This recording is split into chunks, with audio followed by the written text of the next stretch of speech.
हरे कृष्णा। आप सब लोगों का स्वागत है भक्ति वैभव कोर्स में। हम लोग स्टडी कर रहे हैं श्रीमद् भागवत महापुराण द्वितीय स्कंद और हम लोग अध्याय नंबर 3 में है।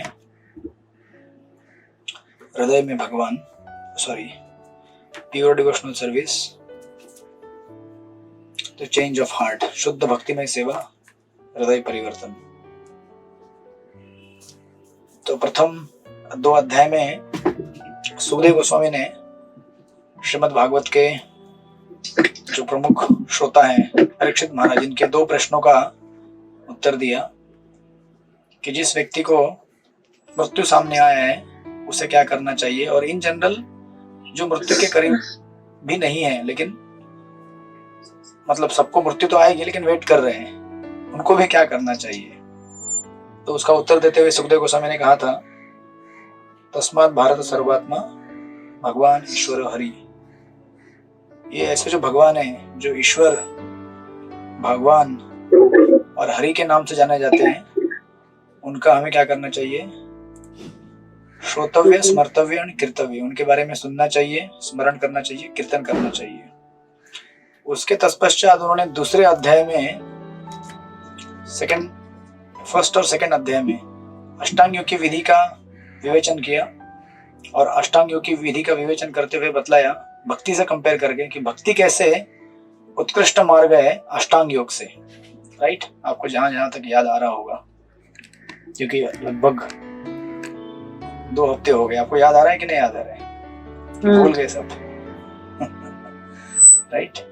और उसके बाद तीसरे अध्याय में जब उन्होंने शुरुआत किया, तो तीसरे अध्याय के हम लोग श्लोक नंबर आई थिंक 11 या 10 पे रुक गए थे। राइट, 10th नंबर पे।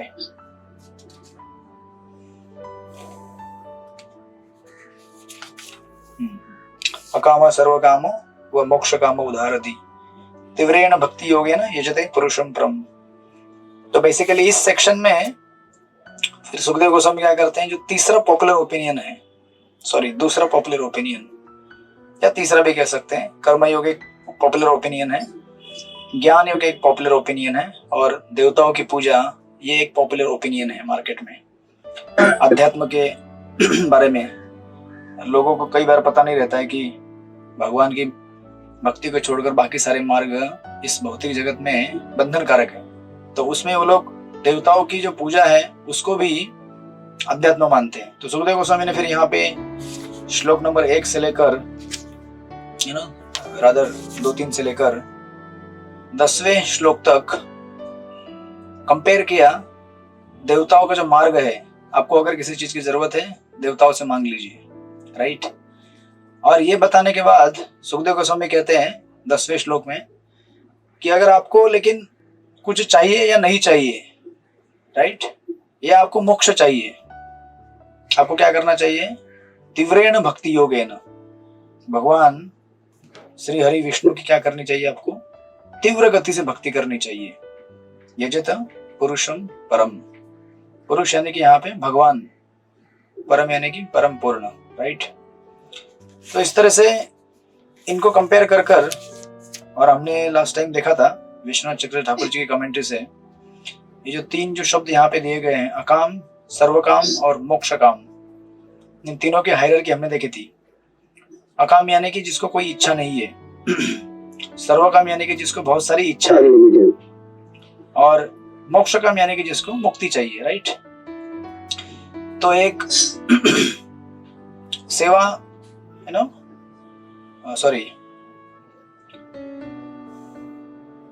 अकाम यानी कि उसके अलग अलग स्तर पे मीनिंग हो सकते हैं। ज्ञान योग के लेवल पर मुक्त होना चाहता है, वो भी एक मीनिंग ले सकते हैं, बट इनडायरेक्टली लास्ट में दिया है मोक्ष काम, इसलिए उसको वहां पे जोड़ा गया ब्रह्म ज्योति को। बट आप देखेंगे, हमने डिस्कस किया था कि इन तीनों में सबसे पहला अगर देखेंगे भक्ति में सेवा अकाम, और सर्वकाम यानी कि जगत की अभिलाषाएं, जो हमें बहुत सारी चीजें चाहिए, और तीसरा मोक्ष काम। तो ऑर्डर ऐसा होना चाहिए था, क्योंकि ऑर्डर आप देखेंगे ऊपर से तो पहले वैकुंठ आता है, उसके बाद ब्रह्म ज्योति आता है, फिर भौतिक जगत आता है। लेकिन सुखदेव गोस्वामी यहाँ पे विश्वनाथ चक्रवर्ती ठाकुर कहते हैं कि सुखदेव गोस्वामी जब डिस्क्राइब करते तो कहते हैं पहले अकाम, बाद में सर्वकाम और लास्ट में मोक्ष काम। ऐसा इसलिए क्योंकि जो मोक्षकामी है उसको भगवान का भक्त बनाना बड़ा कठिन है, राइट। उसके कारण हमने देखे थे। और जो सर्वकामी है, जिसको बहुत सारी इच्छा है, उसकी इच्छाओं को हम लोग भक्ति में टोटल कर सकते हैं युक्त वैराग्य के माध्यम से, और उसको भक्त बना सकते हैं, जो कि हम में से बहुत सारे लोगों का केस है, राइट। सो दैट्स व्हाई अकाम के बाद सर्वकाम, फिर फाइनली मोक्ष काम। इनफैक्ट अगर इसमें जाएंगे नेक्टर ऑफ डिवोशन में, यू नो, ये रेफरेंस भी है चैप्टर नंबर का 120 से, सॉरी ये रेफरेंस नहीं है, बट आपने कई सेक्शन में पढ़ा होगा और कई भजनों में भी पढ़ा होगा आचार्यों के, यू नो। नरोत्तम दास ठाकुर जी का भजन है, उसमें क्या कहते हैं एक जगह पे, वो कर्मकांड ज्ञानकांड केवल विषय भांड, बराबर। जिस मार्ग को इतना ग्लोरीफाई किया गया है वेदों में, यू नो, स्पेशली ज्ञान कांड, यानी कि ज्ञान का मार्ग लोग इस जगत से मुक्त होने के लिए जो अपनाते, अष्टांग योग हमने विस्तार में स्टडी किया, क्रम मुक्ति वाला और सद्य मुक्ति वाला, इतना विस्तार से वर्णन और इतना ग्लोरीफाई किया गया है, उसको नरोत्तम दास ठाकुर कहते हैं केवल विषय भांड, केवल पॉइजन का डब्बा है वो लेने से क्या होगा, आप जहर से भर जाओगे और मर जाओगे। ऐसा इसीलिए क्योंकि कई जगह पे उसको रूपा गोस्वामी कहते हैं एनोडी में एक जगह पे, मुक्ति इज पिशाची। पिशाची यानी कि जैसे कोई भूत बाधा होती है ना हमारे ऊपर, कभी भूत ने पकड़ा आपको? किसी को नहीं पकड़ा है, लेकिन पकड़ा है ना हमको भूत ने। एक तो भूत होता है भौतिक जगत का, भौतिक इच्छाओं का, राइट। और एक भूत होता है, वो भूत होता है इन जगत की इच्छाओं से मुक्त होने का। भाई बस हो गया, बहुत हो गया, नहीं चाहिए मुझे कुछ भी। क्यों नहीं चाहिए? क्योंकि मैं तंग आ गया हूँ, मैं फ्रस्ट्रेट हो गया हूँ, इरिटेट हो गया हूँ, राइट। तो ये भी एक क्या है कि मुक्ति मुक्ति मुक्ति, हर जगह पे वही मन में विचार रहता है, मुक्ति चाहिए मुक्ति चाहिए मुक्ति चाहिए। ये भी एक पिशाची है, यानी कि एक भूत हमारे पीछे लग गया है, राइट। इस जगत की जो अनेक संकटों का सामना करना पड़ता है हमें, उससे जब आराम मिलता है, कभी हफ्ते में 1-2 दिन आपको ब्रेक मिलता है, संडे को मिलता है, या कभी अभी हरे कृष्णा में आने के बाद वो भी मिलता नहीं होगा। संडे आ गया तो चलो अभी काउंसलिंग लोगों के साथ जाओ, प्रोग्राम अटेंड करो, या कुछ नहीं तो अपना चैंटिंग तो है ही है, हरे कृष्ण कृष्ण कृष्ण हरे हरे, हरे राम राम राम हरे हरे। इस प्रकार हम तो एंगेज हो गए सब लोग, लेकिन जिसको वो एक दिन 2 दिन का ब्रेक मिलता है, उसको लगता है कि ऐसे ब्रेक मिलना चाहिए, और उसके जीवन की संकल्पना क्या है कि इस तरह से ब्रेक मिलना यही जीवन है, राइट। रेगुलर रूटीन से ब्रेक मिलना, वो सोचता है कि ऐसा ही जीवन मेरा चले। तो ऐसा व्यक्ति कैसे सेवा करेगा? उसको आप अगर मंदिर में लेके आएंगे कभी कभी मिस्टेक हो जाता है, कुछ नए लोग आते हैं, उनको कल्टीवेशन करना बाकी रहता है, लेकिन हम लोग इतने उत्साह में रहते हैं, वो बेचारा 1 हफ्ता हुआ नहीं, उसको बोलते जाओ किचन में सब्जी कटिंग करो।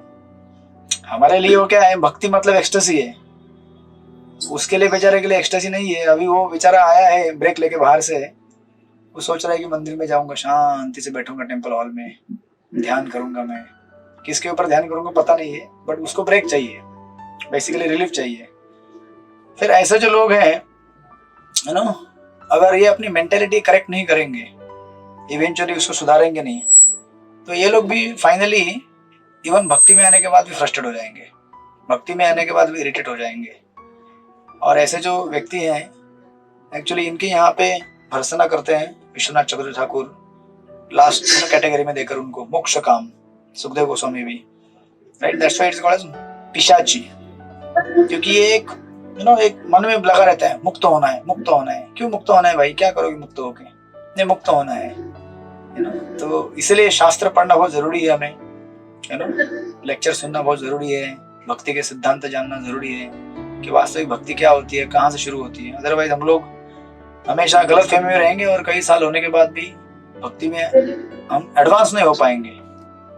फिर क्या पता अगर आप गलती से गोलोक चले गए या मैं चला गया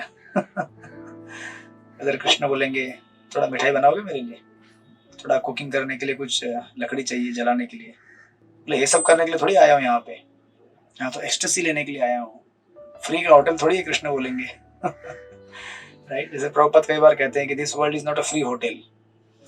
इवन मटेरियल लाइफ में लोग भौतिक जीवन जीते हैं, वो भी एक यज्ञ है, भौतिक जीवन जीना, यू नो, जो भी चाहिए वो इज्जत से कमाओ और फिर खाओ।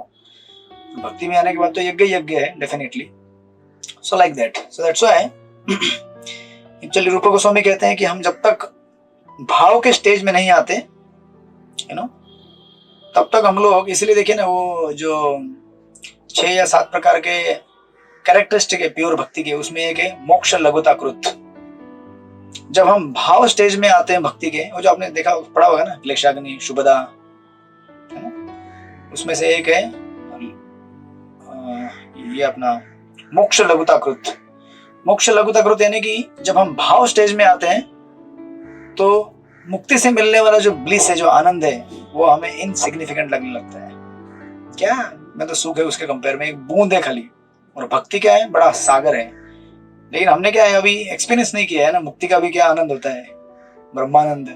तो हमारे लिए थ्योरेटिकल है, बट इन एनी केस भक्ति के थोड़े थोड़े जो हम अनुभव करते हैं बीच बीच में, उससे हमें समझ में आता है कि bhakti is highest then, you know, just being a muni और अष्टांग योगी, राइट। तो जब तक हम भाव स्टेज में नहीं आएंगे तब तक ये चलता रहेगा, राइट ना। इस तरह से ये जो वर्णन यहाँ पे दिया है 10वें श्लोक में, यू नो, और आई थिंक पर्पट हमने थोड़ा सा लिया था, नहीं लिया था, बट पर्पट के बहुत सारे पॉइंट्स इसी डिस्क्रिप्शन में कवर हो जाते हैं जो हमने विश्वनाथ चंद्र ठाकुर का लिया है। बट एक दो यहाँ पे प्रभुपाद उसको सपोर्ट करने के पहले तो प्रभुपाद पहले पर्पट में समझा रहे हैं यू नो, कि ये जो अलग अलग प्रकार के जो मुक्तियाँ रहती है, यू नो, उसका कैटेगराइजेशन क्या है, जो आपने कई बार सुना हुआ है। एंड देन फाइनली प्रभुपाद नीचे सेकंड पैराग्राफ में लिखते हैं अकाम, उसके बारे में, राइट। अकाम यानी कि प्योर भक्ति, जिसका वर्णन प्रभुपाद यहाँ पे कर रहे हैं।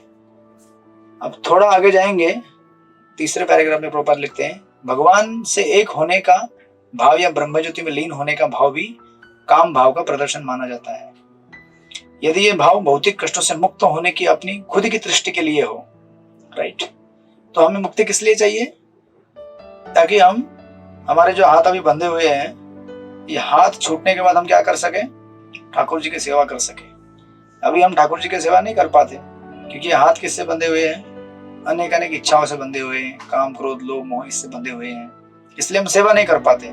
लेकिन जिस दिन ये हाथ मुक्त हो जाएंगे और हमारा भी भाव शुद्ध हो जाएगा, हम दिन रात भगवान की सेवा करना चाहेंगे। इसलिए प्रभुपाद कई बार कहते हैं कि यार 24 घंटे भी कम पड़ जाते हैं राइट। और जब हम कभी वास्तविक भाव के स्तर पे आते हैं कभी कभी, तो हमें लगता है यार और टाइम मिलेगा तो अच्छा होता, और टाइम मिलेगा तो अच्छा होता, और थोड़ा कथा सुन लेता, और थोड़ा है ना सेवा कर लेता, और चैंटिंग कर लेता, और यू नो डीटी वर्शिप कर लेता। इस तरह से मन में भाव आते रहता है, राइट।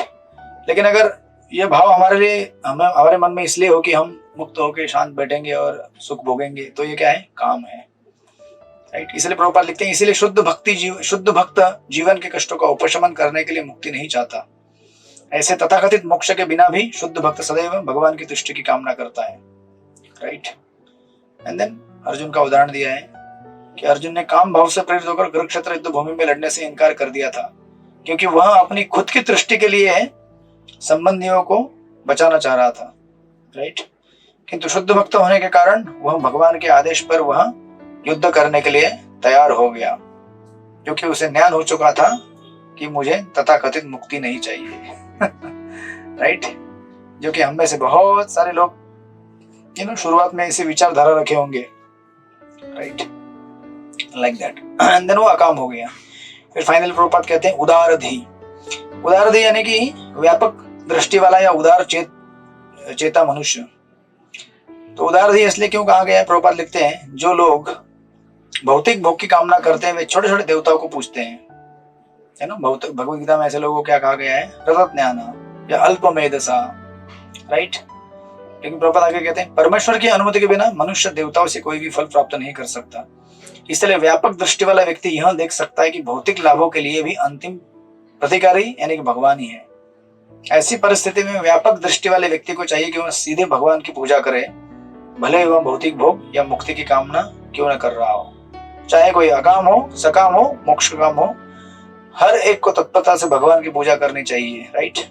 क्योंकि अल्टीमेटली वही सबको देने वाले हैं। तो कल अगर आपको कोई देवता वर्शिप अगर मिलेगा तो आप उसको डिस्करेज मत कीजिए कि अरे तुम क्यों मांग रहे हो, ऐसे मांगना नहीं चाहिए देवताओं से, ये इंद्र तृप्ति के लिए चीजें। कोई बात नहीं, उसको बोला आ जाओ इस्कॉन मंदिर में, मांगो भगवान से, क्या चाहिए मांगो, गाड़ी चाहिए, बंगला चाहिए, नौकर चाहिए, पत्नी चाहिए, बच्चे चाहिए, जो चाहिए मांगो यहाँ पे आके, राइट। तो जब वो जिस तरह से ध्रुव महाराज आए थे मांगने के लिए, तो आए वो, उन्होंने वो चीज प्राप्त भी की और प्यूरिफाई भी हो गए, राइट। तो जब हमें पता चलता है कि देने वाला व्यक्ति वास्तविक भगवान है, तो उनको ये भी जान के अच्छा लगेगा ना कि आप उसके पास आए हो जो वास्तविक देने वाला है आपको। आप उसके पास नहीं गए जो आपको देगा तो सही, लेकिन उससे आपकी आकांक्षाएं और बढ़ेंगी और बढ़ेंगी और बढ़ेंगी, वो आकांक्षाएं कम नहीं होंगी, राइट। सो लाइक दैट, इस तरह से। और किस तरह से हमें उनको पूछना चाहिए? तीव्र, प्रभुपाद यहाँ पे लिखते हैं लास्ट की 4 लाइन में, इसका अर्थ यह होता है कि कर्म तथा ज्ञान से किसी प्रकार के मिश्रण के बिना ही भक्ति योग पर पूरी तरह लागू किया जा सकता है ना। जैसे अमिश्रित सूर्य की किरण अत्यंत तीव्र होती है, इसी तरह श्रवण कीर्तन इत्यादि का अमिश्रित भक्ति योग आंतरिक उद्देश्य भले जो भी हो सबों के द्वारा संपन्न किया जा सकता है। तो कोई कह सकता है कि अरे लेकिन ये ऐसा अगर आप भगवान के पास जाएंगे और भौतिक भोग की चीज मांगेंगे तो ये कर्मकांड नहीं हुआ क्या? कोई ऐसा बोल सकता है ना? शायद हमने डिस्कस भी किया था, आपको याद है? तो कोई बोलेगा क्या फर्क हुआ, अभी मैं जो देवताओं के पास जाता था तो उनसे कुछ मांगता था, तभी भी मैं कर्मकांडी कहलाता था। अभी मैं विष्णु के पास आ रहा हूं, तभी भी उनसे भौतिक चीजें मांग रहा हूं, तभी भी मैं कर्मकांडी ही रह गया ना। But there is difference, right. जब आप भगवान से मांगते हैं, और यहाँ पे क्या कहा गया स्पेशली, प्रभुपाद लिखते हैं अमिश्रित सूर्य किरण, यानी कि इसी तरह श्रवण कीर्तन इत्यादि अमिश्रित भक्ति योग, अमिश्रित यानी कि बिना किसी कर्म तथा ज्ञान के, यानी कि जब मुझे अगर कोई चीज चाहिए तो मैं एक्सक्लूसिवली केवल भगवान से ही मांगूंगा। बोले मुझे भौतिक भोगी क्यों ना चाहिए, मतलब मेरा जो श्रद्धा है, मेरा जो फेथ है ना, वो केवल विष्णु के ऊपर है, भले मुझे भौतिक चीज चाहिए। तो ये क्या दिखाता है कि आपका जो एब्सोल्यूट फेथ है वो भगवान विष्णु के ऊपर है, and that qualifies you for further progress. वो हमें क्वालिफाई करता है, right. Definitely even in ordinary sense also, भौतिक जगत में आप देखेंगे ना, है ना, अगर आप उस एक बहुत बड़े व्यक्ति हैं और कोई आपके पास आ रहा है मांगने के लिए, उसके पास ऑप्शन है आपके दूसरे कॉम्पिटिटर के पास जाने के, है ना। समझो आप बिजनेस का कोई दूसरा आपका पार्टनर है या तीसरा कोई है आपका एनिमी है, तो किसी के पास भी जा सकता है मांगने के लिए, लेकिन आपके पास ही आता है, बोलता नहीं आपसे ही चाहिए मुझे, जो मुझे आपके ऊपर ही विश्वास है। वो भी अच्छा लगेगा ना कि इसका मेरे ऊपर श्रद्धा है यार, इसके पास नहीं गया, उसके पास नहीं गया, मेरे पास आया है। So that gives definitely a soft corner, भले वो किसी भी चीज के लिए आया हो। जब वो भगवान उस स्थिति, मतलब उस हमारे स्थान पे अगर भगवान है, तो भगवान देखते हैं कि मेरे पास आ रहा है, तो भगवान उसको इस तरह से देंगे कि उसकी वो इच्छा भी पूरी हो जाएगी और वो शुद्ध भी हो जाएगा, राइट, लाइक दैट, इस तरह से। देन अभी यहाँ तक बताने के बाद अब ये kind of indirectly Sukhdev Goswami, directly indirectly Sukhdev Goswami ने क्या कर दिया, एस्टेब्लिश कर दिया भागवतम में। अभी आपने जितना भी भागवतम आज तक पढ़ा है, उसके आधार पर आपका कंक्लूजन फर्म हो चुका है कि संसार में भगवान की भक्ति के मार्ग के अलावा कोई भी श्रेष्ठ मार्ग नहीं है। चाहे कितना भी अष्टांग योग का एडवर्टाइज आज मार्केट में करें, कितने सारे अष्टांग योगी, हठ योगी, इतने पॉपुलर लोग हैं, आप बोलेंगे कि यार इनकी जब जनसभा बैठती है तो लाखों में लोग आते हैं इनको सुनने के लिए, इनके कोर्सेस करने के लिए, वो भी पैसा भर भर के। हम लोग इस्कॉन में पंडाल प्रोग्राम चलाते हैं फ्री में, है ना, लोगों से पैसा नहीं लेते। ये लोग पैसा देते तो भी इतना गर्दी उमड़ जाता है, तो आपको लगेगा ये तो इतने महान है। नहीं, अभी आपको लगेगा नहीं, क्योंकि आपने अभी भागवतम से पढ़ लिया, सुन लिया, समझ लिया कि चाहे अष्टांग योग का मार्ग हो या देवताओं के बड़े बड़े उपासक का मार्ग हो, ये सारे मार्ग क्या है, भक्ति के मार्ग की तुलना में बहुत ही नीचे के स्तर पे है, राइट। नाउ अभी ये क्वेश्चन आएगा कि अब कोई कह सकता है कि अरे मैं तो मेरे कुल देवता से बहुत प्रेम करता हूँ, या मैं एक पर्टिकुलर देवी देवता से बहुत, इतने बचपन से मैं उनकी पूजा करते आ रहा हूँ, अचानक इनको कैसे छोड़ दूं मैं। बड़ा दुख होता है ना, आपको भी कहा गया होगा, आपके घर में ऑल्टर रहेगा ना, ऑल्टर में बहुत सारे देवी देवता रहेंगे इस्कॉन में आने के पहले, तो कई बार लोग प्रश्न पूछते हैं, नए नए जब जुड़ जाते हैं एक हफ्ता 2 हफ्ता के बाद, प्रभु जी अभी क्या करें हम लोग, मेरे घर में गणेश जी हैं, मेरे घर में ऐसे अनेक अनेक देवता है ऑल्टर के अंदर, अभी ये बीच में घुस गए हैं राधा गोपीनाथ। तो कभी हम उनको, मैं कहता हूँ ये लेके जाओ घर पे, पहले तो हमको कहते हैं कि जो भी खाओगे भोग लगा खाओगे, तो भोग किसको लगाएंगे, तो ठीक है ऑल्टर सेट करते हैं आपके घर में, नहीं लेकिन हमारे घर में ऑलरेडी इतना सारा ऑल्टर भरा हुआ है अनेक अनेक देवताओं से, उसका क्या करें प्रभु जी, हमको पाप तो नहीं लगेगा ना, नाराज तो नहीं हो जाएंगे ना हम अगर साइड में कर दे उनको तो। आपको भी हुआ होगा ये पहले, राइट, क्या करें, अभी डर भी लगता है कि कहीं अगर कोई देवता नाराज हो गए तो, और अपना प्रकोप मेरे ऊपर डाल दिया तो।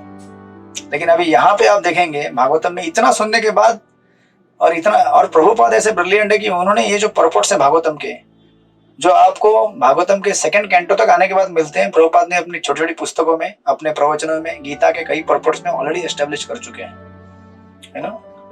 प्रभुपाद के पुस्तकों की इतनी महानता है, राइट। अभी आप यहाँ इतना स्टेप बाय स्टेप पढ़े तो आप उसको कंक्लूसिवली एस्टेब्लिश कर पाएंगे, लेकिन प्रभुपाद के पर्पस के ऊपर जिसका श्रद्धा है, जिसका फेथ है, वो तो डायरेक्ट प्रभुपाद के पर्पस से एस्टेब्लिश कर सकते हैं, राइट। तो अभी कोई बोलेगा कि मैं तो बहुत अटैच हूँ भाई मेरे देवता से, मैं उनकी भक्ति कैसे छोड़ दूं अचानक, है ना, मैं छोड़ नहीं सकता, इतने साल बचपन से, आज 50 साल हो गए मुझे, या 30 साल हो गए, 40 साल हो गए।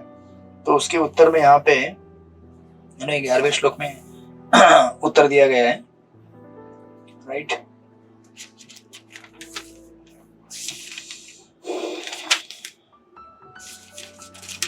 कौन पढ़ेगा श्लोक, सृष्टिपति प्रभु पढ़िए,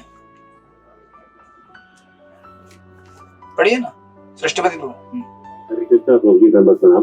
पढ़िए। एतावान् एव यजतामि मे श्रीयसोदयः भगवत्य चलो भावो यद भागवत संगतः।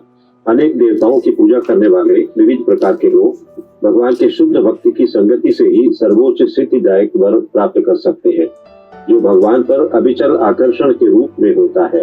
हरे कृष्ण प्रभु जी दंडवत प्रणाम। 2 श्लोकों में भागवतम पूरा हो जाएगा। संपूर्ण भागवतम 11 और 12, राइट, यस 12, तब 13 से शौनक ऋषि का प्रश्न चालू हो जाएगा। तो अभी ये पहला एक स्टेज बता रहे हैं, वर्ष नंबर 11। तो पहले तो बता रहे हैं कि देखो भाई, एक तो ये चीज है कि अनेक अनेक देवता, अभी ये जो देवताओं के जो वर्शिपर्स हैं, इनका जो फॉर्चून है, या फिर इनका जो भाग्य है, इसका उदय कब हो सकता है। ये कह रहे हैं कि केवल भगवान के शुद्ध भक्तों की संगति करने के बाद ही इनका फॉर्चून का उदय होगा, राइट। और इन भक्तों की क्या क्वालिटीज है, जिनका भगवान के ऊपर श्रद्धा है, जो पूर्ण पुरुषोत्तम भगवान पर, राइट, अविचल स्वयं स्फूर्त आकर्षण के रूप में होता है, राइट। तो अभी विश्वनाथ चक्र ठाकुर का कमेंट्री देखेंगे। विश्वनाथ चक्र ठाकुर बहुत सुंदर कमेंट्री देते हैं इसमें, प्रभुपाद का पर्पस भी है, इलाबोरेट विस्तार से दिया है उन्होंने। लेकिन यहाँ पे एक विश्वनाथ चक्र ठाकुर के पहले कमेंट्री को देखते हैं कि जितने भी ये डेमिगॉड वर्शिपर्स हैं, राइट, इनके लिए एक ही उम्मीद की किरण है, और वो है भगवान के भक्तों का संग। तो चक्रवर्ती ठाकुर बोलते समय कहते हैं कि एक्चुअली आप अगर 9 स्टेजेस देखेंगे भक्ति के लिंब जो है, 9 स्टेजेस, आदो श्रद्धा तथा साधु संग। सबसे पहले हम लोग क्या करते हैं, आदो श्रद्धा, जब श्रद्धा होती है तो हम लोग भक्तों का संग करते हैं, राइट। लेकिन इसके पहले भी और एक, या आदो श्रद्धा तथा साधु संग, श्रद्धा होने के बाद हम लोग साधुओं का संग करते हैं, बराबर। लेकिन विश्वनाथ चक्र ठाकुर कहते हैं कि एक्चुअली साधुओं का संग करने के पहले भी एक चीज आपने कई बार सुनी होगी, उसका नाम है अज्ञात सुकृति, राइट। ये अज्ञात सुकृति भी इनडायरेक्टली साधुओं का संग होता है। कैसे, इसका उदाहरण देते समय कहते हैं वो कि एक्चुअली जैसे फॉर एग्जांपल जो नए लोग कभी आते हैं मंदिर में, या कभी इस्कॉन वाले लोगों को बाहर देखते हैं, आप लोग मार्केट में घूमते हैं, यहाँ वहाँ हरिनाम कीर्तन कर रहे हैं या कुछ भी कर रहे हैं, ये लोग क्या करते हैं, इनको ग्लोरीफाई करते हैं, राइट। कहते हैं कि अरे मंदिर के परिसर में इतना स्वच्छता है, या फिर मंदिर का प्रसाद इतना अच्छा लगता है, या फिर ये लोग कितने अच्छे तरह से मिलजुल के रहते हैं, या कोई भी झगड़ा भी हो जाता है तो आपस बाद में मिल जाते हैं। राइट, भक्तों का ये क्वालिटी है। भक्त कभी कभी झगड़ा भी कर लेते हैं पब्लिक के सामने, और वही भक्त बाद में पब्लिक के सामने आके गले भी मिलते हैं, दिख जाता है। तो ये उनकी क्वालिटीज है, राइट। अपेरेंटली कभी हम झगड़ेंगे for some small reasons, but because जैसे पिछले श्लोक में कहा गया उदार अधि, बड़े उदार बुद्धि वाला है वो, क्योंकि जानता है कि भक्ति में बहुत सारी चीजें रिकंसाइल हो सकती है। जो भौतिक जगत में कभी रिकंसाइल नहीं होती है, बक्ति में ही रिकंसाइल होती है। बड़े बड़े झगड़े भी क्यों ना हो जाए, लेकिन रिकंसाइल हो जाते हैं वो। तो ये जो एप्रिसिएशन है उसका, ये इनडायरेक्ट क्या है, उसका साधु संग है। क्योंकि ये सब फैसिलिटीज कौन क्रिएट करता है? भगवान के भक्त क्रिएट करते हैं ना। मंदिर में जो भी व्यवस्था है, हरिनाम करना है, हर जगह पे जो भी चीजें हैं, ये भगवान के भक्तों द्वारा बनाए गए प्रोजेक्ट है सारे, संसार के लोगों को उद्धार करने हेतु, राइट। तो ये एक प्रकार का पहला उनका साधु संग है। ये जो पहला साधु संग जो है ना, ये लोग खुद से लेने के लिए नहीं आते, लेकिन भक्तों को एक्टिवली जाके देना पड़ता है कि आप ये साधु संग लो, है ना। इसलिए हम लोग जो भी हरिनाम संकीर्तन करते हैं या कहीं बाहर सत्संग प्रोग्राम करते हैं, ये एक अपॉर्चुनिटी होता है उन लोगों के लिए इनडायरेक्टली भगवान के भक्तों के संग में आने का। और हमारे लिए क्या है, एक्टिव एंडेवर है कि हम उनको संग में लेके आए। जब ये लोग भक्ति में आते हैं, अप्रिशिएट करते हैं, श्रद्धा इनका डेवलप होता है भगवान के भक्तों के ऊपर, तो ये लोग फिर खुद चाहते हैं कि नहीं, मुझे संग लेना चाहिए अभी। जैसे अभी हमको क्या लगता है, आज हमें क्या लगता है कि हमें भगवान के भक्तों का संग लेना चाहिए, राइट। हम एक्टिवली जाके संग लेते हैं ना। पहले हमको ऐसा लगता था।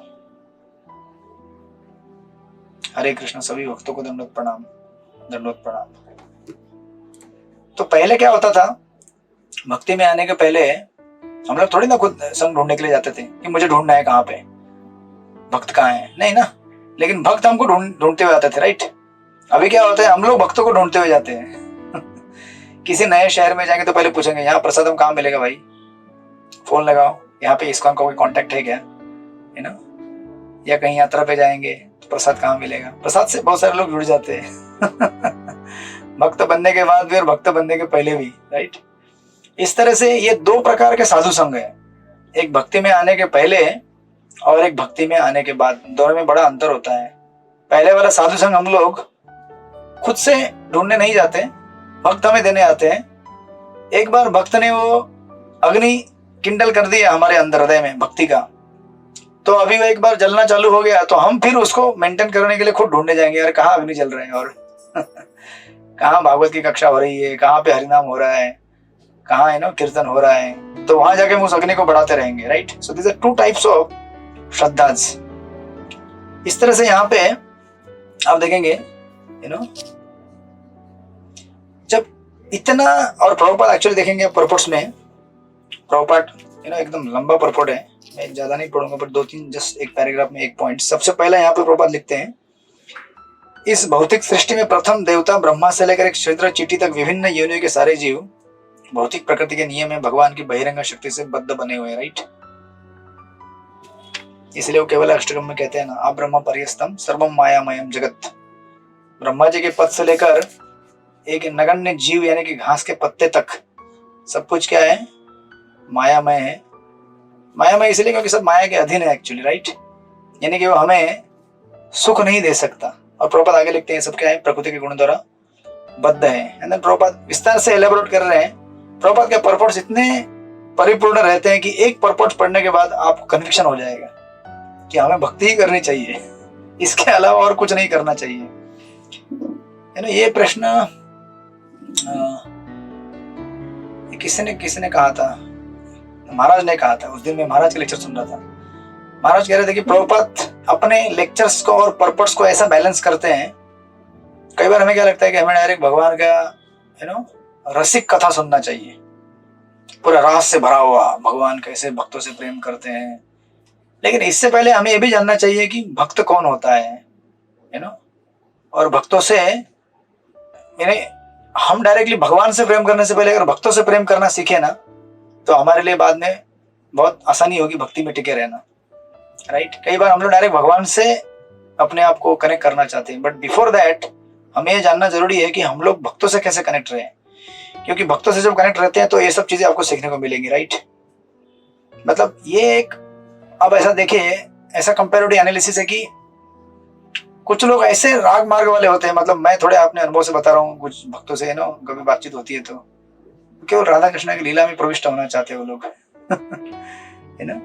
अगर हो सकते तो अच्छी बात है, लेकिन उसके पहले हमें जानना चाहिए कि हम लोग कितने संघर्ष कर रहे हैं इस भौतिक जगत में, हम लोग कहाँ पे हैं, किस तकलीफ में हैं, क्योंकि इससे फिर हमारा एप्रिसिएशन बढ़ता है भगवान की लीलाओं के लिए और उन लीलाओं को सुनने के प्रति। विदाउट दैट अगर एप्रिसिएशन नहीं रहेगा तो हम उसमें ज्यादा टिक नहीं पाएंगे, जरा भी तकलीफ होगी हम फिर छोड़ देंगे उसको। इसलिए प्रभुपाद यहाँ पे आप देखेंगे जन्म मृत्यु जरा व्याधि रोग तथा ये सब चीजों को हमें देखना चाहिए। और इस संसार में कितने भी आप बड़े किसी देवता के भगत क्यों ना हो, वो आपकी इन समस्याओं को छुड़ा नहीं सकता है, बराबर ना। कितना भी महान कोई इंद्र का भक्त हो, यहाँ तक कि ब्रह्मा जी का भक्त हो, थे ना रावण, तो इंद्र जी ब्रह्मा जी के भक्त थे ना, रावण थे, हिरण्यकशिपु थे, शिव जी के भी भक्त हैं बहुत सारे। ऑफ कोर्स शिव जी का भक्ति अगर प्योर डिवोशन के हिसाब से करेंगे तो अलग बात है, कैलाश लोक में जाएंगे आप, लेकिन भौतिक भाव से करेंगे तो भी आप मुक्त नहीं हो सकते, राइट। इसलिए प्रभुपाद यहाँ पे लिखते हैं, लेकिन जीवन की प्रभुपाद लिखते हैं अनेक राजा महाराजा आते जाते रहते हैं और उनकी योजना बनाने की केवल कहानी ही शेष रह जाती है, लेकिन जीवन की मुख्य समस्या इन योजना निर्माताओं के बावजूद जैसे की तैसे बनी रहती है। प्रभुपाद कहते हैं वास्तव में यह मनुष्य जीवन की इन समस्याओं का हल ढूंढने के लिए प्राप्त हुआ है, किंतु विभिन्न देवताओं को प्रसन्न करके पूजा की विविध विधियों से या ईश्वर अथवा देवताओं की सहायता लिए बिना ज्ञान के तथाकथित वैज्ञानिक विकास से मनुष्य इन समस्याओं को हल नहीं कर सकता, राइट। तो प्रभुपाद तो इतने एडवांस रहते हैं हमेशा कि आपको अगला उत्तर मिलने के पहले, यानी कि इसकी शुरुआत यहाँ से हुई, उत्तर अगले श्लोक में मिलता है, लेकिन पहले ही उत्तर यहाँ पे दे चुके हैं आपको। प्रभुपाद कहते हैं कि इन सारे तथाकथित देवताओं की पूजा आराधना करके आपको कुछ मिलने वाला है नहीं, राइट। यानी कि एक तरह से कोई अगर आज दुखी होता है कि मैं किसी देवता की भक्ति कैसे छोड़ूंगा, मैं किसी देवता को कैसे दूर कर सका अपना छोड़ के, आप ये जानने की कोशिश करो कि इन देवताओं के पास जाकर आपको कुछ मिलने वाला है नहीं। प्रभुपाद ने कई कोटेशंस दिए यहाँ पे, एक यहाँ पे आगे देखेंगे पेज नंबर 145 में कोटेशन है, यंति देवव्रता देवान पितृयंति पितृवता, कि आप जिन जिन की पूजा जैसे करोगे उन लोक में पहुंच जाओगे और उस प्रकार का आप क्वालिटी प्राप्त करोगे। अगर आप देवताओं के लोक में जाओगे तो उस देवताओं के लोक में जो आपको मिलता वही मिलेगा, जन्म मृत्यु जरा व्याधि, राइट। भगवान के लोक में जाओगे तो आपको क्या मिलेगा, जन्म और मृत्यु से मुक्ति प्राप्त होगी, न केवल मुक्ति लेकिन प्रेममय मुक्ति, प्रेमा मृत्युमान।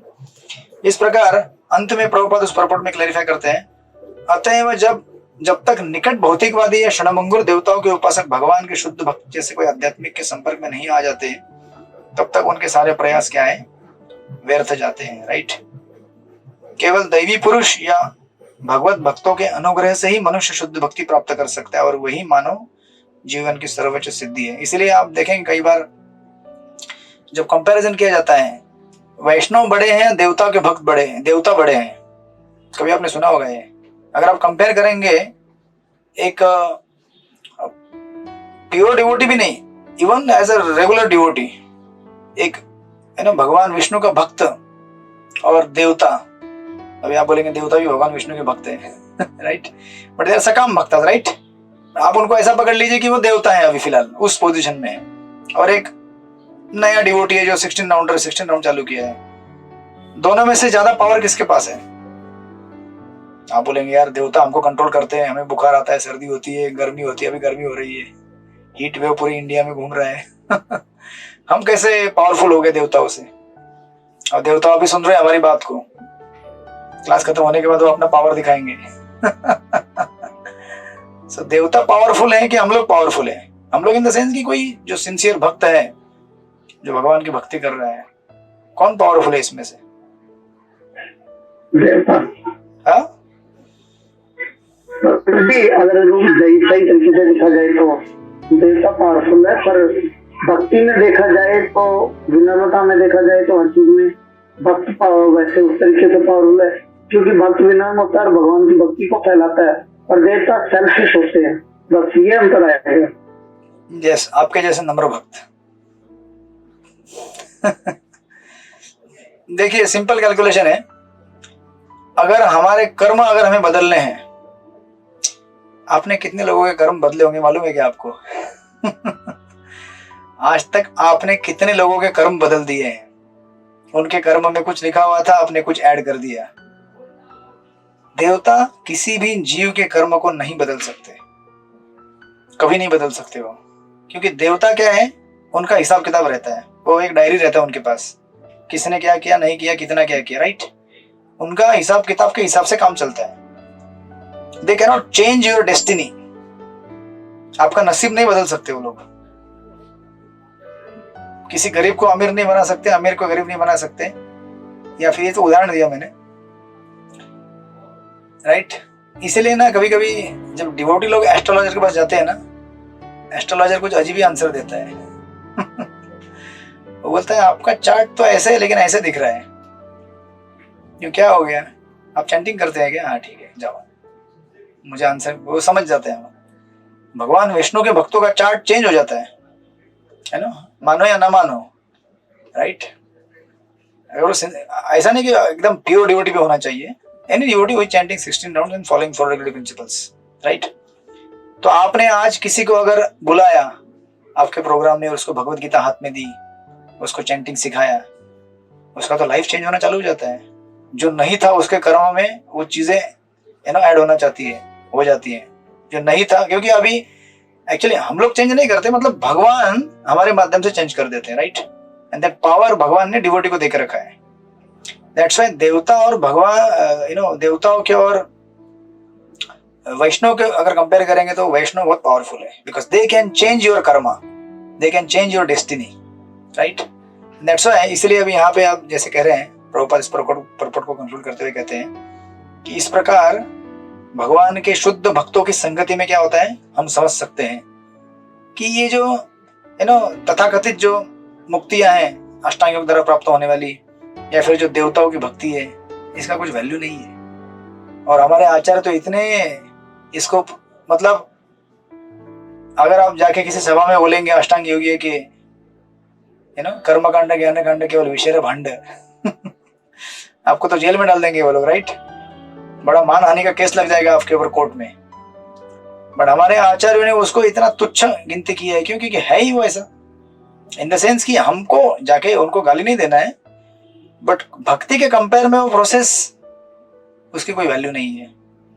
अगर वैल्यू कुछ लगती भी है तो इसीलिए क्योंकि हमारे पास भक्तों का संग नहीं है, राइट। एंड दैट्स व्हाई यहाँ पे श्रील प्रभुपाद कहते हैं कि ये प्रॉपर्ट्स के स्टार्ट से लेकर एंड तक स्टार्ट कैसे किया, भगवान की भक्ति करनी चाहिए, ये देवता विता हमारे कुछ, इसका मतलब ये नहीं कि हम लोग डिसरिस्पेक्टफुल है देवताओं से, हम उनका आदर करेंगे, सम्मान करेंगे, बट हमारा फेथ किसमें है, केवल भगवान विष्णु में है। और यहाँ तक कि कभी कभी हम लोग इन देवताओं को प्रार्थना भी कर सकते हैं, इस देवता को इसलिए प्रार्थना कर सकते हैं ताकि वो देवता हमें क्या करें, भगवान की भक्ति करने में सहायता करें, क्योंकि वही वैष्णव है एक तरह से देखा जाए तो, राइट। वो मदद करते भी हैं अगर हम शुद्ध भाव से हैं तो। एंड देन फाइनली ये जो 12वां श्लोक है, जो सुखदेव गोस्वामी, सुत गोस्वामी बोलेंगे यहाँ पे, पढ़िए, इसमें फाइनली एस्टेब्लिश करेंगे कि कैसे आप कैसे श्रेष्ठ है भगवान की भक्ति। श्लोक नंबर 12, चित्रलेखा सखी माता जी पढ़िए। हरे कृष्णा, दंडवत प्रणाम प्रभु।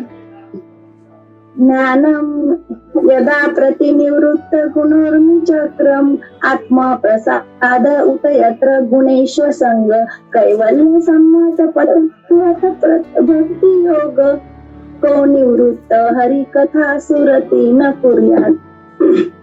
परम पुरुष श्री हरीच्या संबंधातील दिव्य ज्ञान म्हणजे प्राकृतिक लाटांचा आणि भवऱ्यांचा पूर्णपणे विनाश करणारे ज्ञान होय।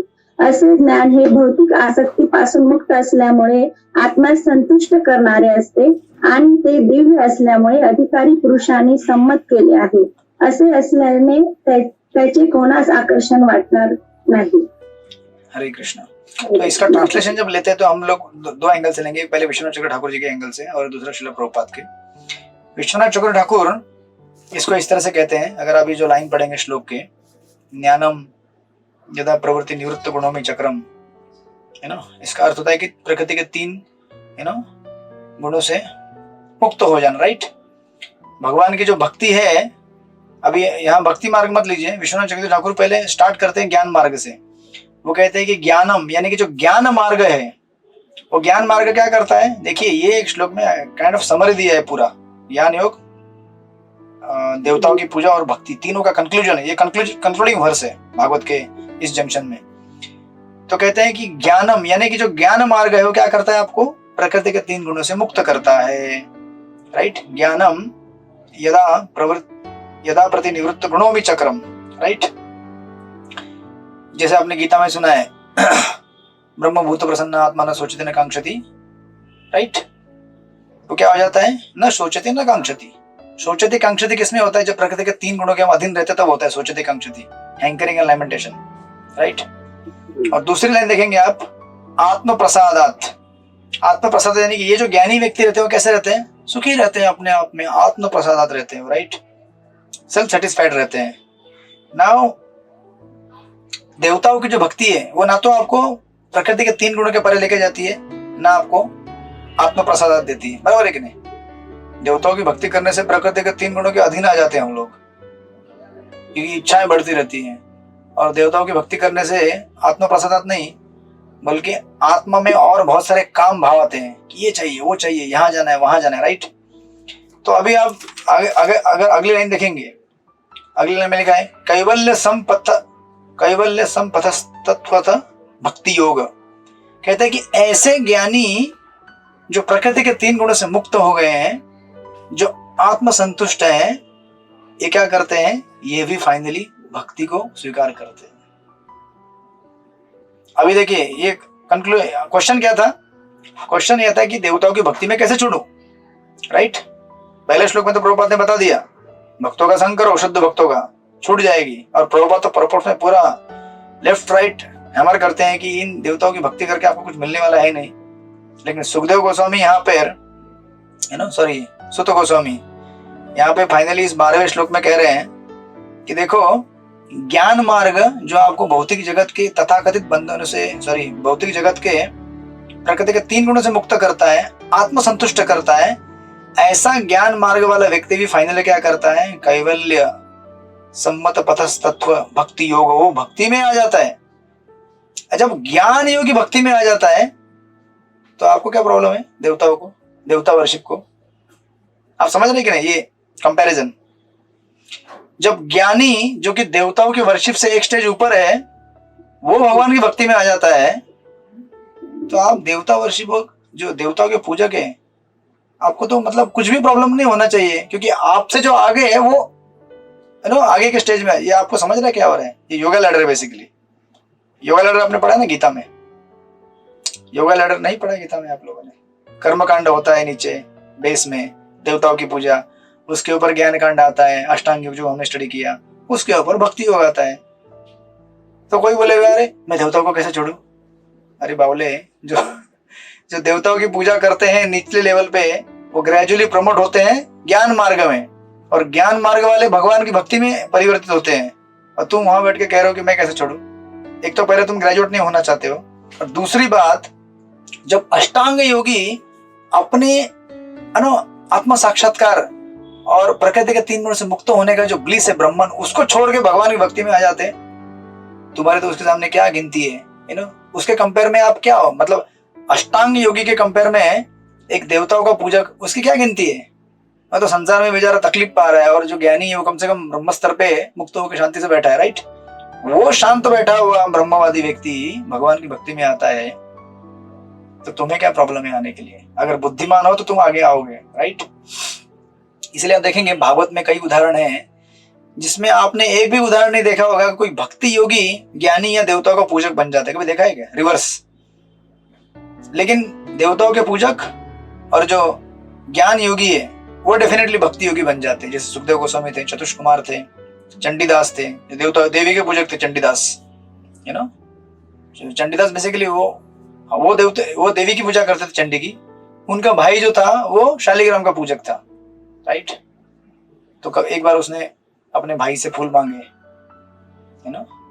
मतलब उनका जो भाई था शालिग्राम का वर्शिपर, उसने चंडीदास से फूल मांगे। उसका बड़ा गार्डन था, बोले कि मुझे थोड़े फूल दे दो, मैं अपने शालिग्राम के लिए लगाऊंगा।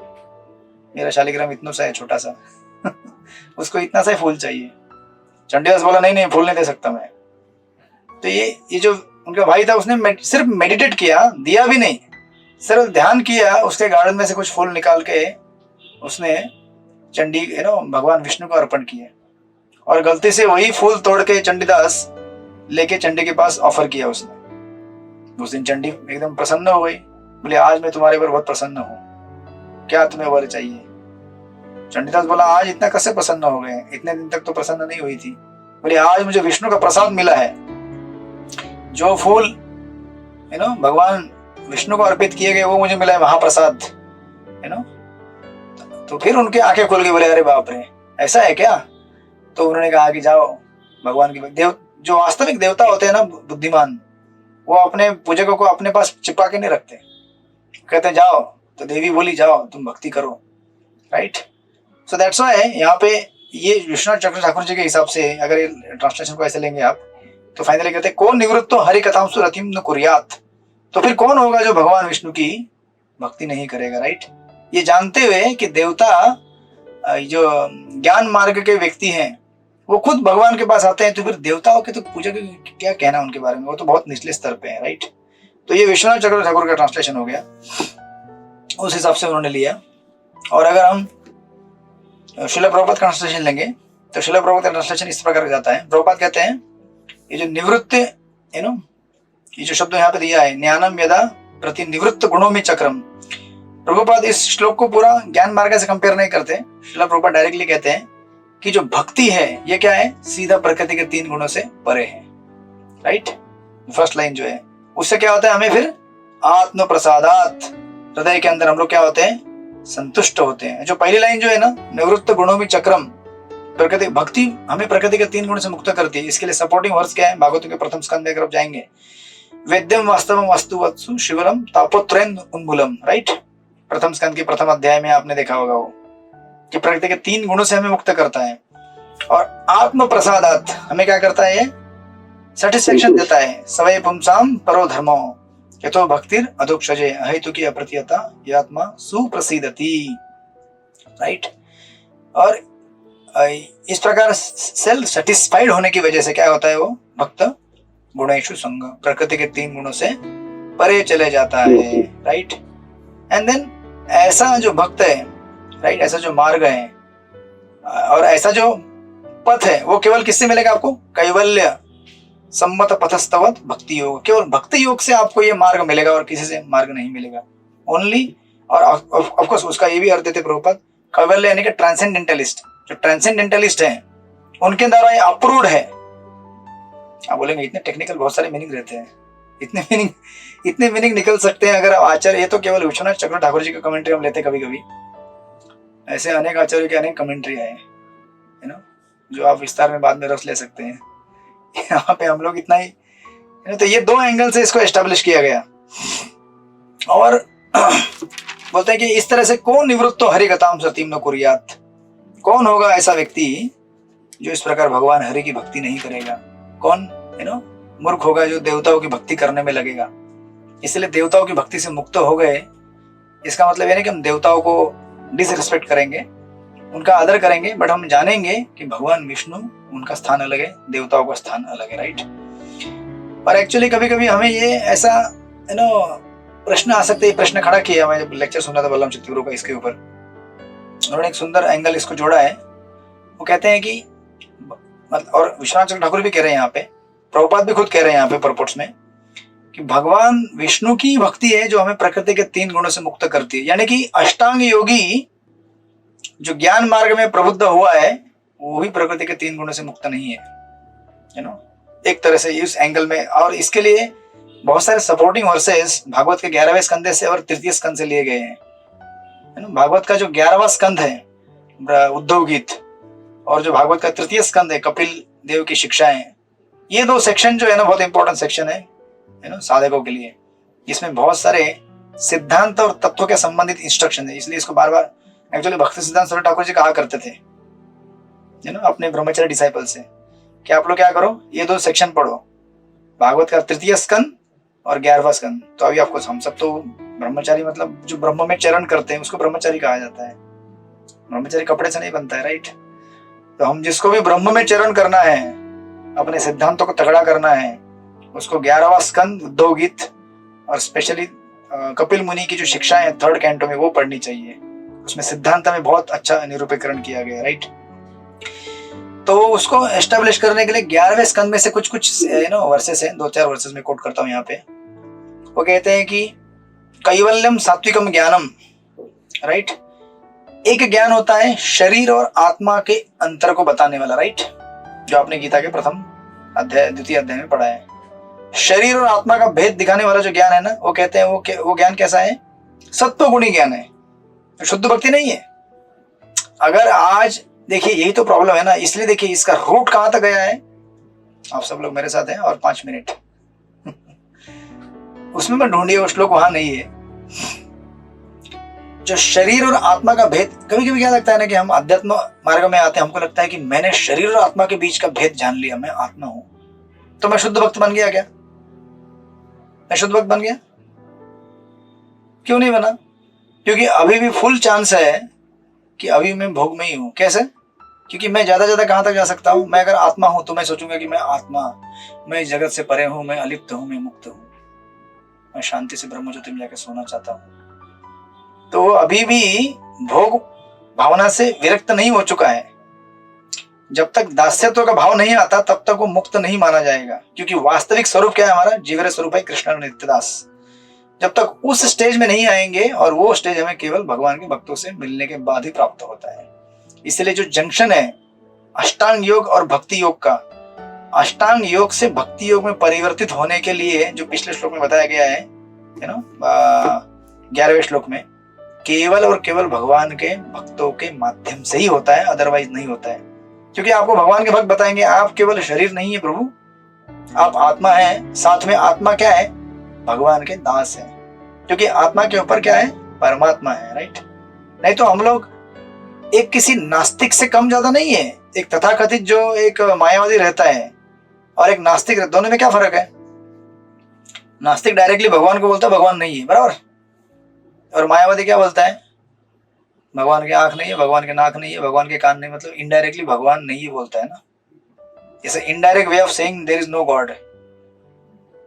नास्तिक डायरेक्टली बोलता है भगवान नहीं है, और अगर कोई बोलता है कि भगवान की आंख नहीं, कान नहीं, नाक नहीं है, तो क्या कर रहा है? डायरेक्टली भगवान के एग्जिस्टेंस को डिस्ट्रॉय कर रहा है और एस्टेब्लिश करने की कोशिश कर रहा है कि कुछ भी नहीं है। अल्टीमेटली बोलना चाहते हैं मैं भगवान हूं मैं वही भगवान हूं, आप मेरे मतलब मैं और भगवान एक ही है। इनडायरेक्टली मर्ज करना चाहते हैं अपने आप को, राइट। यस, तो इसलिए ये जो ज्ञान है कि मैं शरीर नहीं, मैं आत्मा हूं, ये भी क्या है? अधूरा ही ज्ञान है, जस्ट मोड ऑफ गुडनेस है उसमें।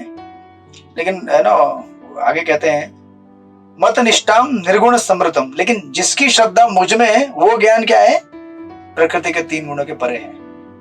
एक ज्ञान क्या है? मैं शरीर नहीं, मैं आत्मा हूं, राइट। ये कैसा ज्ञान हो गया? सत्वगुणी ज्ञान हो गया। और इसके परे ज्ञान होता है मैं केवल आत्मा नहीं हूं, मैं भगवान का दास हूं और मुझे भगवान की सेवा करनी है। ये जो निष्ठा है, ये जो भक्ति है, ये क्या है?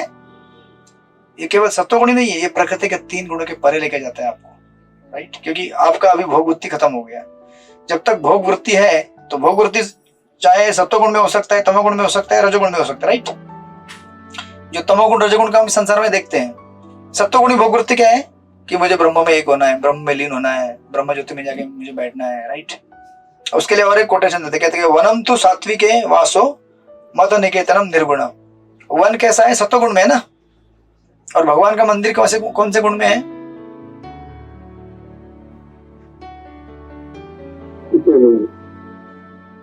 अपने प्रभुपाद के लेक्चर में कई बार सुना होगा, जंगल सत्वगुणी माने जाते हैं, शराब के जो शराब खाने हैं वो तमोगुणी माने जाते हैं, और शहर रजोगुणी माने जाते हैं। लेकिन इस्कॉन का मंदिर, भगवान का मंदिर जहाँ भगवान रहते हैं, वो सत्वगुण के परे। इसलिए शुद्ध सत्वगुण में, राइट। बेसिकली प्रकृति के 3 गुणों के परे हैं। वैकुंठ जगत कैसे है? प्रकृति के 3 गुणों के परे है कि नहीं? नहीं है। आप सब लोग हैं मेरे साथ या फ्रीज हो गए? भगवान का मंदिर देखिए 3 जगह, 3 लोकेशन है, 4 लोकेशन है रादर। शराब जहां बिक्री होती है वो तमोगुणी जगह है, राइट। जो शहर है, नॉर्मल सिटी, रजोगुणी है, लोग भागते रहते हैं, ये चाहिए वो चाहिए, वहां जाना है, ये करना है वो करना है, इच्छाएं पूरी करने के लिए। और जंगल में जाओ, वन में, कभी गए आप गांव की तरफ, ऐसा लगता है टाइम ही नहीं कट रहा है, टाइम ही नहीं कट रहा है। तो आप टाइम को काटेंगे अभी ऐसा लगता है कि हर सेकेंड हर मिनट इतना लंबा है, क्योंकि वहां पे रजोगुण नहीं रहता ना, और हमें रजोगुण की आदत है, सत्वगुण की आदत है ही नहीं। बैठे रहो, टाइम कैसे जाएगा, अरे टाइम पास कैसे करूं मैं। दिव्य सत्वगुण मंदिर। हाँ वही वही, तो ये तीन हो गए। और भगवान का मंदिर कैसे रहता है, शुद्ध सत्व में रहता है, राइट। इसलिए यहाँ पे क्या कह रहे हैं, वनम तो सात्विके वासो मत निकेतनम निर्गुणम। जहां मैं रहता हूं वो जगह, भले हो मंदिर साउथ बॉम्बे में क्यों ना हो, या लंदन में क्यों ना हो, अमेरिका में क्यों ना हो, बड़े शहर के अंदर क्यों ना हो, तो मंदिर क्या है, प्रकृति के तीन गुणों के परे है, राइट। लाइक दैट, ऐसे बहुत सारे कोटेशन है। और एक कोटेशन है, सात्विको कारको असंगी निर्गुण मदाश्रय। जो इस कोई व्यक्ति जगत में अनासक्त होकर कार्य करता है, इसका मतलब ये नहीं कि वो प्रकृति के तीन गुणों के परे चला गया, वो सत्व गुण में है जो अनासक्त होकर कार्य करता है, राइट। बराबर है कि नहीं, बराबर है कि नहीं। गीता में आपने पढ़ा होगा ना, कर्मण्येवाधिकारस्तु मा फलेषु कदाचन, राइट। तो वो कर्मयोगी के लिए व्याख्या दी गई है। आपको भगवान ने वहां पे अपना एक ऐड किया है पॉइंट कि जो मुझे देता है फल, लेकिन कोई कर्मयोगी सोचेगा मुझे मुक्त होना है, मुक्त होना है, तो मुझे कोई बंधन में नहीं आना है, राइट। तो मैं ऐसे कार्य करूंगा, मैं उससे आसक्त नहीं रहूंगा। लेकिन ऐसा हो नहीं सकता ना, उसे कहीं ना कहीं आसक्त होना पड़ेगा ना। अगर वो अपने कार्य के फलों से आसक्त नहीं है, कार्य से आसक्त नहीं, लेकिन जीव का स्वभाव है किसी न किसी से आसक्ति रखना, तो किससे आसक्ति रखे हो, ये मैं कार्य कर रहा हूं भगवान के लिए, ये मैं फल देना चाहता हूं भगवान को। नहीं तो ऐसा भी जीव एक दिन फ्रस्ट्रेट हो जाएगा, है ना, क्योंकि वो स्वभाव नहीं है हमारा अनासक्त रहना, एक्चुअली हमारा स्वभाव है आसक्त रहना, लेकिन किससे, वो क्वेश्चन मार्क है। तो हमें भगवान से आसक्त होना है, भगवान के भक्तों की सेवा के लिए आसक्त होना है, राइट। इसलिए यहाँ पे कहते हैं सात्विको कारको असंगी निर्गुणो मदाश्रय। जिसने मेरा आश्रय लिया है वो क्या है, प्रकृति के तीन गुणों के परे है।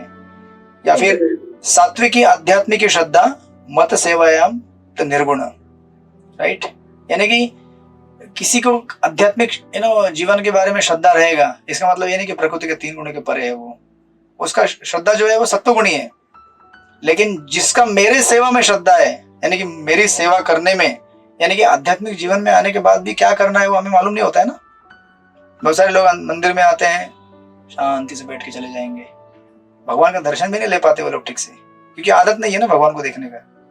उनको अगर पूछा जाए 4 सीढ़ी उतरने के बाद भगवान ने कौन सा टर्बन लगाया था, कौन सा कपड़ा पहना था, आंसर नहीं आएगा उनसे, क्योंकि भगवान के डीटी को देखने का, इनके श्रृंगार को देखने का आदत ही नहीं है कभी, क्योंकि आपने श्रृंगार देखा है ना जीवन में और उससे फ्रस्ट्रेट हो गए तो कोई श्रृंगार देखना ही नहीं चाहते। मंदिर में आए क्योंकि कहा गया कि यहाँ आने से शांत हो जाओगे, पर ट्रेनिंग नहीं है आगे क्या करना चाहिए, राइट। सो दैट्स व्हाई यहाँ पे कहते हैं सात्विकी आध्यात्मिक श्रद्धा, आध्यात्मिक जीवन में श्रद्धा हो, लेकिन वो क्या है, केवल मोड ऑफ गुडनेस में है, ट्रांसेंडेंटल नहीं है। ट्रांसेंडेंटल कब हो जाएगी, जब मत सेवायाम तो निर्गुण, राइट। लाइक दैट, इस तरह से अनेक अनेक कोटेशंस है। इवन जो हमें ब्रह्मन में ब्लिस मिलता है ना, सात्विकम सुखम आत्मोत्तम, ब्रह्म में ये जानकर हमें कभी कभी देखा आपने, इसको में पहले आए होंगे, जीएसटी कोर्स किया होगा, ये जानकर कि मैं शरीर नहीं मैं आत्मा हूं, ऐसा एक अलग प्रकार का करंट आता है शरीर में एक ऐसा अलग ही लगता है। But that is also not beyond 3 modes. ये भी क्या है, सत्व गुण में रहता है। ये जानने के बाद कि मैं भगवान का हूं और मैं भगवान की सेवा करना चाहता हूं, उसमें अगर हमारा सुख हो, उससे हमें सुख मिले, तो दैट सुख इज क्या है, प्रकृति के तीन गुण है, राइट। तो इस तरह से सुखदेव गोस्वामी ने क्या कर दिया यहाँ पे, अभी कंक्लूजन दे दिया, सॉरी सुत गोस्वामी ने, और कंक्लूड कर दिया कि परीक्षित महाराज आपका सेक्शन पूरा हो गया। आपको क्या जानना था, उस व्यक्ति को क्या करना चाहिए जो मृत्यु के करीब है, और इन जनरल क्या ड्यूटी है। उसको भगवान की भक्ति करनी चाहिए, उसको अष्टांग योग नहीं करना चाहिए, उसको देवताओं की पूजा नहीं करनी चाहिए, उसको आलतू फालतू में अपना जीवन पिकनिक में नहीं बिताना चाहिए, खाने पीने में नहीं बिताना चाहिए। बहुत कुछ बोल दिया उन्होंने आपने पढ़ा था ना द्वितीय स्कंद के प्रथम अध्याय में ही, है ना। श्रोतव्यादिन राजनाम शांति सहस्त्र अपशतम तत्वम गृहेषु गृहमेदिनाम, है ना। अनेक अनेक श्लोकों में आपने सुना और कंक्लूड भी हो गया। तो अभी इसके आगे जब हम देखेंगे अगले हफ्ते श्लोक नंबर 13 से, तो अभी शौनकादि ऋषि बोलेंगे भागवतम खत्म हो गया, हमारा सिलेबस पूरा हो गया। नहीं पूरा हुआ, हमारा नहीं हुआ है हमारा तो छठे स्कंद तक चलेगा, लेकिन उनकी कृपा से भागवतम खत्म हो गया। अभी क्या करें, भक्ति कंक्लूड हो गई, अभी परीक्षित महाराज भक्ति करेंगे, सुखदेव गोस्वामी चले जाएंगे। लेकिन उनको पता था भागवतम तो 7 दिन तक चला है और सुतो गोस्वामी तो आधे घंटे में, कितना सिर्फ आधा घंटा हुआ है फर्स्ट कैंटो, और ये सेकंड आधा, ज्यादा 1 घंटा हुआ होगा। 7 दिन में पहले दिन का 1 घंटा बीता है और सेकंड कैंटो का 3rd चैप्टर का आधा हो गया है। शौनक आदि ऋषि बोले स्वामी जी भागवतम तो 7 दिन तक चला था, आप तो यहाँ पे कंक्लूड करने जा रहे हैं। और परीक्षित महाराज ने बहुत सारे प्रश्न पूछे होंगे, आप ऐसा मत कीजिए, भागवतम को और बताइए हमें। तो अभी ये जो रेस्ट ऑफ द चैप्टर है ना, बचा हुआ सारा चैप्टर, शौनक आदि ऋषि केवल ग्लोरीफाई करेंगे कि सृष्टिपति प्रभु कितने अच्छे हैं, रमेश मोदी प्रभु कितने अच्छे हैं, क्यों अभी ग्लोरिफिकेशन करेंगे। बेसिकली परीक्षित महाराज और सुखदेव गोस्वामी इनका ग्लोरिफिकेशन चलेगा बचे हुए चैप्टर में। तो फिर सुतो गोस्वामी बोलेंगे अच्छा आप इनको इतना ग्लोरीफाई कर रहे हैं, आप जानना चाहते हैं? और मैं बताऊंगा आपको, क्योंकि सब्जेक्ट मैटर में जो वक्ता और श्रोता है, इसका गुणगान जब गाया जाता है तो हमें पता चलता है कि इसको इंटरेस्ट है, सुनना चाहता है। जैसे आप अगर मुझे ग्लोरीफाई करेंगे या मैं आपको ग्लोरीफाई करूंगा तो हमारा डिस्कशन आगे बढ़ेगा, चर्चा निकलेगी, उसमें से क्वेश्चन आएंगे आगे, राइट। खत्म हो गया तो खत्म हो गया भागवतम तो इसलिए यहाँ से आगे अब कुछ टेक्निकल नहीं बचा है यहाँ पे, एटलीस्ट यहाँ तक तो नहीं बचा है। जब परीक्षित महाराज प्रश्न पूछेंगे तब टेक्निकल चालू हो जाएगा वापस। लेकिन बीच में आपके लिए थोड़ा सा या जस्ट आधा चैप्टर जो है ये भगवान के शुद्ध भक्ति को ग्लोरीफाई करेगा। तो हम इसको देखेंगे आगे अगले हफ्ते। और इस संडे को आपकी एग्जाम होगी, राइट। आप लोगों ने अध्याय नंबर 17 ना 17, मुझे लगा था तीनों चैप्टर के एक साथ ले लो, लेकिन चैप्टर बहुत इंपॉर्टेंट चैप्टर है, कंक्लूडिव चैप्टर है, इसलिए उसका एक एग्जाम लेंगे हम लोग। इस हफ्ते में 17, अगले हफ्ते 18, उसके अगले हफ्ते 19, स्ट्रेट 3 संडे, एक अध्याय है। प्रश्न मैंने ऑलरेडी दिए हैं, उत्तर ऑलरेडी दिए हैं, आपको पढ़ना है, आंसर लिखना है, बराबर ना? चलेगा ना? नहीं चलेगा क्वेश्चन बहुत है। अरे प्रभु क्वेश्चन बहुत सारे, लेकिन सिंपल क्वेश्चन है, आप तो एक बार पढ़ आंसर दे देंगे। नहीं प्रभु जी, एक क्वेश्चन तो इसमें तो एक जो समझ में नहीं आता है। क्या समझ में नहीं आ रहा है? फोन कीजिए सिर्फ सृष्टिपति प्रभु को, एक झटके के अंदर आंसर देंगे आपको। उसके बाद प्रभु जी भी बोले कि मुझे भी समझ में नहीं, मुझे प्रभु जी से पूछना पड़ेगा। क्या बात कर रहे हैं? ठीक है, कौन सा प्रश्न नहीं समझ में आ रहा है मुझे बता दीजिएगा, मैं आंसर दूंगा आपको, ग्रुप में डाल दीजिए कौन सा उत्तर कहाँ समझ में नहीं आ रहा है, सारे आंसर एक झटके में दे दूंगा मैं। मुझे वो 17वें अध्याय का जो शुरू के क्वेश्चंस है ना 1 2 3 4, तो उसमें जो आपने आंसर्स का ये बताया है, सोर्स यहाँ से यहाँ तक, यहाँ से यहाँ तक, तो उसमें ही कंफ्यूजन है कि क्वेश्चन कुछ और है और आंसर कुछ और है। क्यों? वो क्योंकि कुछ प्रश्न गड़बड़ हुआ है, गड़बड़ हुआ है या किसी तरह से गड़बड़ हुआ है। वो आप पूरा चैप्टर पढ़ेंगे तो आपको पूरा मैपिंग समझ में आएगा। पहले मैंने प्रश्न वैसे ही बनाया था, पर श्लोक 1, उसका श्लोक 1 का आंसर श्लोक 1 से, बराबर। लेकिन जैसे मैं आगे बढ़ते गया तो मुझे समझ में आया कि इस प्रश्न का उत्तर उस श्लोक में भी दिया गया है तात्पर्य में, तो मैंने उसको वहां पे उठा के वहां मैप, ताकि आपको रिपीटेशन ना लगे और बार बार उस क्वेश्चन को पढ़ना ना पड़े, आंसर को। क्योंकि आप जब आगे जाएंगे 10-15 श्लोक तो परपट में प्रभुपाद वही चीज बोलेंगे, तो उसको मैंने और एडिशनल बोलेंगे तो उसको जोड़ दिया मैंने वहां पे, ये उसका अर्थ है। तो आप अगर पूरा पढ़ते जाएंगे ना, जैसे कुछ लोगों ने पढ़ा होगा ऑलरेडी, बराबर। किसने पढ़ा है? मुझे उसमें सेकंड क्वेश्चन में वो आपने श्लोक नंबर 22 लिखा है, एक्चुअली वो श्लोक नंबर 20 में आता है। अच्छा, चेक करेंगे, ठीक है। हो सकता है कि 20 में भी हो, 22 में भी हो 22 में समझ में नहीं आता कोई। ठीक है, जो आपको ऐसा डाउटफुल लग रहा है ना, वो क्वेश्चन मुझे डाल दीजिए, उसका मैं क्लैरिफिकेशन आपको एक ऑडियो क्लिप बना के दे दूंगा। लेकिन हम लोग ऐसा इसलिए लेना चाहते हैं, आपको देखिए जितना भी पढ़ाई हो जैसे आप दे दीजिए एग्जाम, क्योंकि अभी सेकंड कैंटो ऑलरेडी चालू हो गया है। सेकंड कैंटो के चैप्टर के फ्लो के साथ अगर एग्जाम नहीं लेंगे आप, तो आपका ये पूरा पीछे साफ होते जाएगा। साफ इन द सेंस कि अंदर सुप्त हो जाएगा, उसको फिर जागृत करने के लिए आपको बड़ा मेहनत करना पड़ेगा, क्योंकि ये कुछ सेक्शंस थोड़े टेक्निकल सेक्शंस है, चैप्टर 1 चैप्टर 2, राइट। तो अगर कंटिन्यूस 3 हफ्ते अगर 3 चैप्टर के दे देंगे तो फिर सेकंड कैंटो हमारा चालू हो जाएगा। तो आपको पीस भी मिलेगा, थोड़ा सा शांति होगी, ब्रह्म में आप जाएंगे, वो थोड़ा आराम करेंगे, फिर मैं वहां पे आकर उठा लूंगा आपको ऊपर, चलो भक्ति करो वापस। तो कठिन नहीं है, आप पढ़िए। अरे आप तो रिटायर्ड है ऑलरेडी ना? भक्ति क्यों? आप रिटायर्ड है ना ऑलरेडी, जॉब कर रहे हैं? नहीं, मेरा खुद का है, मैं चालू है। हाँ तो फिर वो अपना मतलब घर का ही है ना, तो टेंशन क्या है। अभी यहाँ जॉब करने वाले लोग रेडी हो गए, बराबर ना? बाकी लोग रेडी है ना? हरे कृष्ण प्रभु जी। हाँ यस। एवढे कमी वेळात अभ्यास होणार नाही प्रभु जी। अच्छा। अभी वो बोल रहे हैं मेरे को कोई तो सपोर्ट करने के लिए मिल गया। और ये अगर फेल हो गया तो आप तो कभी फेल नहीं हो सकते। आपको तो मैं पेपर देने के पहले पास कर देता हूँ हमेशा।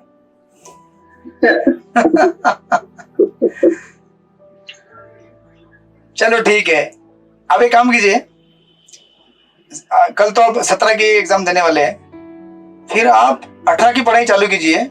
शुक्रवार तक हम कॉल लेंगे। अगर आपको फ्राइडे को लग रहा है कि मेरा 18 का पढ़ाई हो चुका है या हो नहीं जा रहा है, ऑलमोस्ट पूरा होगा, तो हम संडे को ले लेंगे, नहीं तो फिर अगले संडे ले लेंगे। ठीक है, आप पढ़ाई जारी रखिए, क्योंकि अगर पढ़ाई जारी नहीं रखेंगे तो सिलेबस बहुत पीछे रहेगा, राइट? तो अभी थोड़ा सा मेहनत करना पड़ेगा, ज्यादा नहीं। क्वेश्चंस मैंने ज्यादा दिए, इसका मतलब ये नहीं कि क्वेश्चन बहुत ज्यादा है तो आप स्ट्रेस मत लीजिए। क्वेश्चन बहुत साधारण है, बहुत साधारण क्वेश्चन है, और बहुत सारे क्वेश्चन के आंसर आपको ऑलरेडी मालूम है। आपने प्रभुपाद के परपट कई बार पढ़े हुए हैं, ऑफकोर्स उस परपट स्पेसिफिक है वो, तो ऐसा करेंगे, चलेगा? परेशान किशोर माता जी, आप फ्राइडे तक पढ़ाई कीजिए। एक फ्राइडे को मैं कॉल ले लूंगा कि क्या करना है। आप लोग पहले अजूम मत रखिए कि हम पहले बोल देंगे हम अगले संडे लेंगे करके। आप लोग थोड़ा सा स्पेस रखिए कि अगर हो गया तो कर लेंगे, नहीं हुआ चलेगा अगले संडे। ठीक है महामूर्ति माता जी? जब भी बोलती है माइक म्यूट करके बोलती है। चलो ठीक है, कोई बात नहीं। तो 17 के लिए आप रेडी हो जाइए, संडे को हम दोपहर को 2 बजे मिलते हैं और 17 का एग्जाम कवर कर लेंगे। हरे कृष्णा। श्रील प्रभुपाद। क्या बोल रहे हैं माता जी? एक्चुअली मेरे हाथ में चोट आ गई, एल्बो में, तो लिख नहीं पा रही हूँ मैं प्रभु जी। अच्छा, लिख नहीं पा रहे हैं आप? नहीं, काफी जोर से चोट आ गई, उसकी हड्डी बढ़ गई है, डॉक्टर के पास गई थी, तो सूजन आ जाती है। चलो ठीक है, आपका जो थोड़ा हाथ ठीक, आप पढ़ते रहिए, आपको थोड़ा सा हाथ ठीक हो जाएगा। तो या फिर एक काम कीजिए, आप बाद में दे देती हूँ प्रभु जी। चलेगा ना? तो आप मुझे ओरल भी दे सकते हैं एग्जाम, आपको कोई प्रॉब्लम नहीं है। तो प्रश्न का उत्तर का ऑडियो क्लिप बना के भेज दीजिए मुझे, ठीक है, चल जाएगा। ठीक है, हरे कृष्ण। सृष्टि वो रमेश मोदी प्रभु बोले छोड़ेंगे नहीं किसी। तो बोलेंगे ऑडियो में ज्यादा प्रॉब्लम होता है, लिखना अच्छा है। हाँ, लिखना तो ज्यादा अच्छा है। चलो ठीक है, आप तैयारी कीजिए। हरे कृष्ण। श्रील प्रभुपाद की जय। वांछा कल्पतरुभ्यश्च कृपा सिन्धुभ्यो च पतितानां पावनेभ्यो वैष्णवेभ्यो नमः। अनंत कोटि वैष्णव वृंद की जय। श्रील प्रभुपाद की। हरे कृष्ण। प्रणाम। हरे कृष्ण।